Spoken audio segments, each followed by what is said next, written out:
A largely successful, debonair, and flamboyant billionaire real estate developer by the name of Donald J. Trump, against all odds, succeeds at becoming the 45th President of the United States. Only America. His message, "Make America Great Again," was originally used in 1980 by then presidential candidate Ronald Reagan. I guess it worked again. At this time in my life, I was only 16, but I remember it well. In fact, President Trump's presidential desk in the Oval Office today is that of former President Ronald Reagan. Right from the start, Mr. Trump did things normal politicians didn't do, including, and ironically enough, being politically incorrect, beginning with his famed announcement coming down the stairs of his very own Trump Tower in Manhattan. Down the escalators, he started to talk about immigration, one of the most divisive, challenging topics of our time in America, and not with the silky smooth vernacular, savvy, poised speech of the former president either. It was rough, to the point, and designed to grab one's attention, or make waves, if you will. Our country's in serious trouble. We don't have victories anymore. We used to have victories, but we don't have them. Mr. Trump went on to point out, in his own way, how America is not winning anymore. How many other countries are taking advantage of us in trade, which is evident in our large trade imbalance with China, Japan, and a number of other ones as well. However, it's huge with these two countries in particular. It's true, and these are the best and the finest. When people are coming from Central America, Mexico, they're sending people that have lots of problems, and they're bringing those problems with them. Drugs, crime. Some of them, I assume, are good people. This last paragraph I just read is from his original speech and was deemed controversial and got most attention. The news media said he was racist and worse. In fact, many said Trump's campaign was over right from the start because of it. But not so fast. He pretty much said what everyone was thinking. This was a success of his populist movement. The folks loved it. Mainstream America, he was talking to you. The factory worker, farmer, blue collar, white collar, no collar at all. He was making it real for everybody. He was speaking their language too. Not the regular platitudes, apologetic speech of your normal, don't want to step on your toes politician. Barroom, locker room, take your pick. He was talking to America like she hadn't been spoken to in more than a century. It's been a long time, or more, since a man of Mr. Trump's calibers ran for president and won. Just a regular businessman. Another truly amazing thing about his campaign was he was covered so much in the media, and because of his name recognition, they didn't have to pay for much advertising his campaign did, and plus the fact he was courted on numerous TV shows.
His base grew from those who believed in his message economically, including lower taxes, he was and is pro-life, winning evangelical Christian support. Trade, implementing more fair trade practices and policies, which is important to closing America's huge trade imbalances with China, Mexico, Japan, and others. After winning the Republican nomination for president, he ran against Hillary Clinton, the Democratic nominee. First female running for president, she was the eventual favorite, was largely expected to win easily, being ahead on most of the polling data in the whole country most of the time. Using social media to his advantage, Mr. Trump, this was a cash cow for Mr. Trump. In getting his message out, he was able to get in front of the news, make his own news, and beat the political pundits at their own game. Several media enabled him to speak directly, social media, enabled him to speak directly to his base supporters without a filter. His story and message unfiltered, uncompromised by news and media, who didn't really like him because, unlike all the other Republicans, Democrats who had gone before, he was his own cowboy, so to speak, his own self-made president. They didn't make him. They can't tear him apart. He spent much of his own money to get there, and he didn't owe them a thing. He was not an establishment guy. He was never a congressman or a senator. So he wasn't by or for the government. He's never been in the government. In other words, he wasn't a former politician. This was something new for him. I guess he was tired of giving all of his money to politicians himself to get them elected, only to be disappointed, like us, including Bill and Hillary Clinton, came to his wedding. I personally like his tweets. I think they're pretty interesting. He could edit them a little better. Whenever I hear people complain about them, they seem just to be saying it because they heard it on TV, not actual message they're complaining about. His first 100 days are pretty amazing. He has a speed all his own, as if he's running a company, because this is what he's used to doing. Compared to any successful businessman, if you want to survive, you have to get results. Of course, he didn't repeal and replace Obamacare. However, he was able to keep people from getting fined if they didn't want to purchase it, enable more flexibility for Americans, making it a choice again, and more choices for healthcare. Unemployment is down to its lowest level in decades, 3.8% overall.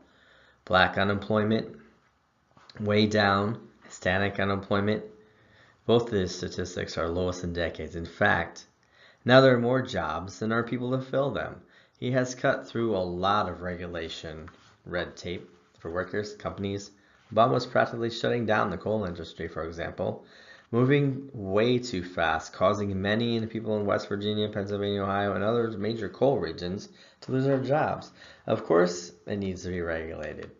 Clean coal is best, but at a pace they can handle. President Obama could have implemented a tax plan, just the same as Mr. President Trump did, but he didn't want to.